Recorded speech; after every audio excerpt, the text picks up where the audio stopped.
Como é que vai o mundo evangélico, Zion? Olha só, meus amigos, o mundo evangélico vai mais ou menos assim. Tudo bem? Boa noite. Eu vi que você compartilhou meus stories e eu gostaria de deixar aqui o meu relato caso alguém te procure perguntando o porquê que eu publiquei esses stories. Então, há um tempo atrás, a minha irmã foi vítima também desse casal, né? Então, eles persuadiram ela até ir na casa deles. E sempre usando a mesma narrativa que eles usavam com todas as vítimas, né? Sempre colocando a palavra de Deus. Esta é a história de um casal de pastores da Assembleia de Deus Kairos, que ele chegou até receber homenagens da Câmara de Vereadores da cidade e eram vistos como um casal de pastores abençoados. Porém, depois de uma denúncia feita, o casal simplesmente desapareceu, abandonando a própria igreja, meus amigos. E nessas alturas são 11 vítimas, todas adolescentes entre 12 e 17 anos. E nesse caso não é só o pastor envolvido, é a pastora, a esposa do pastor. Olha só o que diz a notícia. Segundo reportagem, o casal de líderes religiosos conhecido como pastor Wanderson ou o Anderson e pastora Arielle abandonou repentinamente o prédio aonde funcionava a igreja Assembleia de Deus Kairos, localizada no bairro Cinturão Verde, em Boa Vista, no estado de Roraima.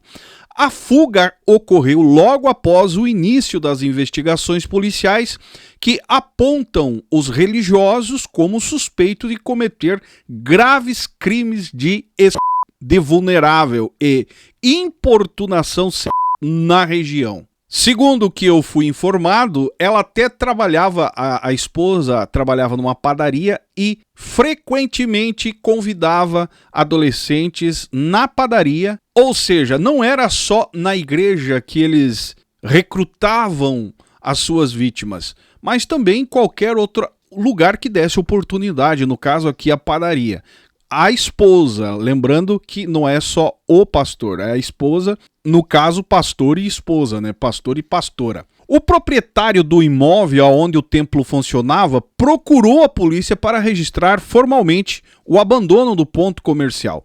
Segundo o locador, o pastor desocupou o local sem devolver as chaves, deixando para trás uma dívida de 4 meses de aluguel, 2 anos de IPTU atrasado e contas de água e luz abertas. Além do prejuízo financeiro, o prédio apresentava graves avarias decorrentes da falta de conservação e do próprio abandono, como paredes danificadas, infiltrações, excesso de sujeira. Inclusive aqui aparece a mãe agora, tendo a mãe da pastora retirado os eletrodomésticos restantes para vendê-los. A investigação conduzida pela Delegacia de Proteção à Criança e Adolescente revelou que o casal se aproveitava da posição de autoridade e liderança espiritual para ganhar confiança de fiéis e familiares. No total, os policiais identificaram 11 vítimas com a idade entre 12 e 17 anos. Para garantir o silêncio das adolescentes e impedir que os abusos fossem descobertos, os suspeitos recorriam a discursos de manipulação religiosa e ofereciam vantagens financeiras, como dinheiro em espécie e transferência via Pix. Comprava as vítimas, ou melhor, o silêncio das vítimas. Eu sempre estou falando aqui nos meus vídeos, igreja não é um lugar seguro, meu amigo. Olha o exemplo disso aqui. Você envia o filho para a igreja, visita uma igreja e é muito bem recebido, afinal é um ambiente onde Deus se faz presente, mas você precisa ficar de olho nos bastidores. E mesmo ficando de olho nos bastidores, você não vai sacar o que pode acontecer dentro daquele local. E quando eu falo igrejas, é igrejas, meus amigos. É o local onde as pessoas mais acham que, enfim, a grande maioria acaba depositando confiança nesses lugares que não é merecido. Hoje em dia, lugar nenhum além da sua casa. E um conselho que eu dou, hoje em dia, cara, os seus filhos não estão mais seguros dentro de uma igreja.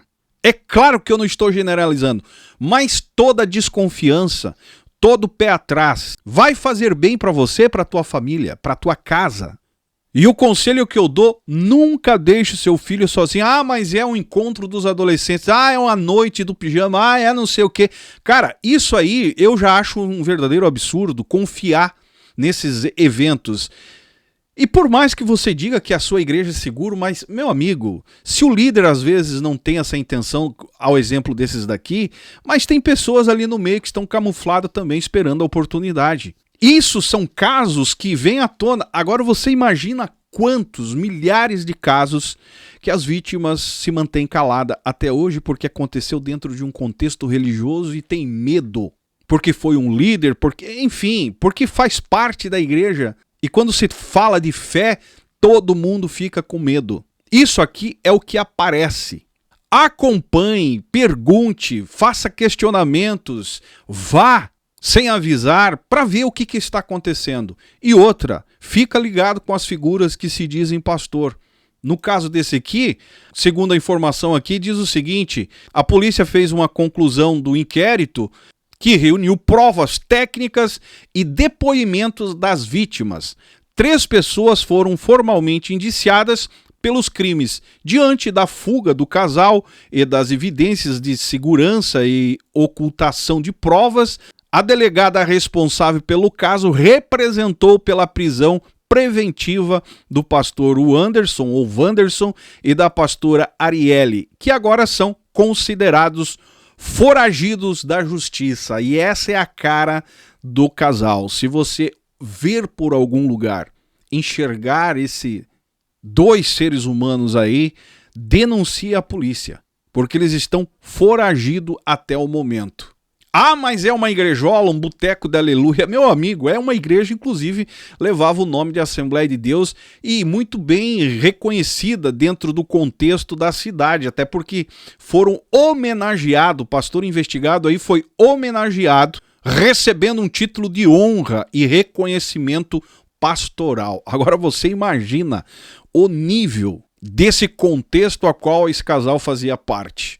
Porque, cara, se você tiver um pouco de discernimento, você percebe que o cara não é um bom cidadão, não é um bom ser humano. É claro que diante da lábia, né, ainda mais espiritualizando, ainda mais com a linguagem evangélica, muita gente cai. Mas quando você busca discernimento, você consegue enxergar, cara, a maldade, muitas vezes, ela traz resquícios em algum momento de uma conversa, algum momento de contato que você tenha.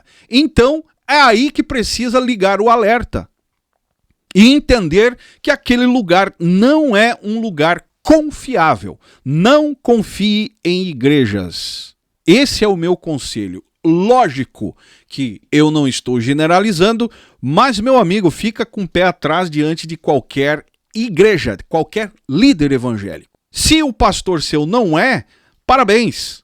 Agora, para mim, até que me prove o contrário, eu preciso, pelo menos, comer um saco de sal para ter certeza que o cara não é aquilo que eu imagino que possa ser. Você perceba que esse casal aqui, as vítimas eram de entre 12 a 17 anos. Ou seja, adolescentes sendo recrutados para saciar os desejos do casal. E o pior, meus amigos, que se você entrar nas redes sociais, o que você vai encontrar de pessoas defendendo o casal, você não tem noção. Por quê? Porque para alguns eles se apresentam e são realmente aquilo que se apresentam. A pessoa enxerga como homem, um casal de Deus. Mas nós estamos falando aqui das vítimas.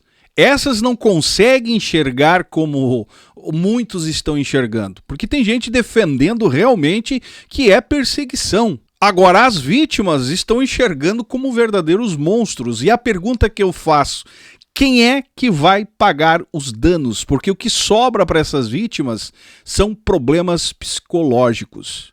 Traumas em cima de traumas. Porque um predador, cara, uma pessoa maldosa, ela sabe quem é a vítima vulnerável e quem é que ela precisa parecer que é certa, correta. Porque eles enganam, eles buscam todo o contexto para trazer uma credibilidade em cima do que estão fazendo.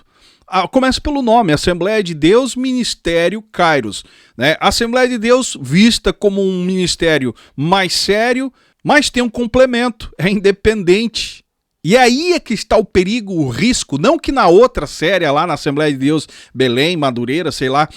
Cara, todas as igrejas você tem que ter um pé atrás. Porque em todo lugar vai ter alguém com más intenções. Pior ainda quando se trata de uma igreja independente. Eles fazem de tudo para trazer um contexto de seriedade, fotinho até com famoso. Se você entrar nas redes sociais, você vai ver que a credibilidade é construída.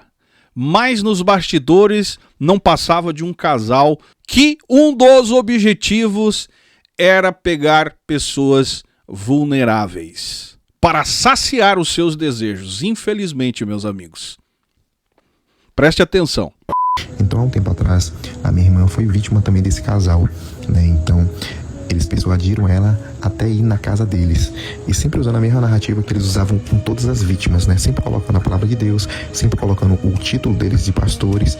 E assim, foi gerando confiança até ela ser atraída até a casa deles. Quando chegou lá, era para assistir um filme, né? E quando chegou lá, eles propuseram ela ter relação sexual com eles dois. Isso é muito importante, não era somente com o marido, era marido e esposa, né? A proposta era para ter relação sexual com o casal. Foi oferecido também dinheiro, a minha irmã negou e conseguiu sair de lá antes de consumar o ato, antes de ter qualquer tipo de relação sexual. O dano psicológico ele é irreversível. Minha irmã já tinha ficado muito abalada. Quando ela chegou em casa, ela me relatou o que aconteceu. Como nós conhecemos o temperamento do nosso pai, nós optamos por não contar, né? Como não tinha consumado o ato, nós somente agradecemos porque a gente entende que teve um livramento ali. Só que passou alguns meses, nós ficamos sabendo que uma primeira vítima denunciou. Depois que a primeira vítima denunciou, algumas meninas procuraram a minha irmã para relatar o que aconteceu. E aí minha irmã tomou coragem de também denunciar. E através da ajuda de uma parlamentar de Boa Vista, nós conseguimos uma advogada que está representando, né? Então, quando eu falei nos meus stories hoje mais cedo que ele estava preso, é por conta que nós recebemos essa informação da advogada ontem, né, na terça-feira. Então, eu não sei se essa informação é oficial, mas foi a informação que nós obtivemos. É cada dia uma coisa pior. Dessa vez não é um pastor, é o pastor e a esposa. Nem as esposas, no caso deles aqui, está escapando. E aí você vem me dizer que o problema é os desigrejados, meus amigos? Pelo amor de Deus. E é aquilo que eu digo, vai ser cada vez pior. Eu encerro por aqui, peço para você deixar o seu comentário que é importante. Se aparecer o botãozinho do hypar, ajuda a hypar. Lembrando que se você se deparar com esse casal, denuncie. Chama a polícia porque eles estão foragidos até o momento. E dou também os parabéns à Justiça de Roraima, que fez o inquérito, estão indo atrás, ouvindo as vítimas. E aos defensores da igreja fica a pergunta, quem é que vai se arcar com as consequências psicológicas dessas vítimas? Provavelmente ninguém. Encerro por aqui, que Deus tenha misericórdia de nossa família e de nossa casa. Deixa o seu like que é importante. Seu joinha ajuda muito, ajuda a hypar, me siga nas demais redes sociais e esse é o canal Falazar, estamos juntos por um Brasil e um mundo melhor, que, meu amigo, está cada vez mais difícil de ver uma melhora.